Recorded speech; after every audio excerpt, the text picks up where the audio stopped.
Pemirsa, nongkrong dengan teman-teman merupakan salah satu aktivitas terbaik untuk melepas penat. Terlebih jika tempat nongkrong unik dan instagramable. Kumpul bersama teman akan semakin menyenangkan.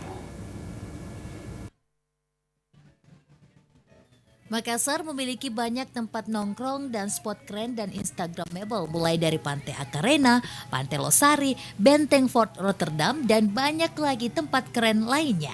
Salah satu tempat yang bisa dijadikan pilihan yaitu Festival Lampu yang ada di Jalan Perintis depan Mall Emtos Kemerdekaan. Festival Lampu ini pertama kali diadakan di daerah Makassar dan memiliki daya tarik bagi masyarakat Makassar.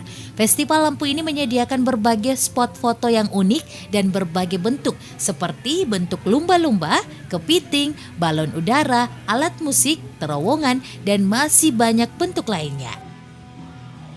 Kalau kita open gate-nya itu dari jam 5 sore itu sampai jam 11 malam. Kita di sini berapa banyak spot foto? Ada kurang lebih ada 23 spot foto yang kita sediain di sini. Dan untuk ke depan kita juga ada penambahan item.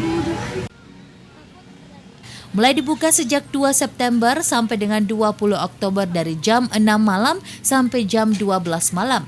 Cukup dengan mengeluarkan uang sebesar 20.000, kita sudah dapat berfoto sepuasnya. Nana Fitri Amalia, Cici Permatasari, Celebes TV.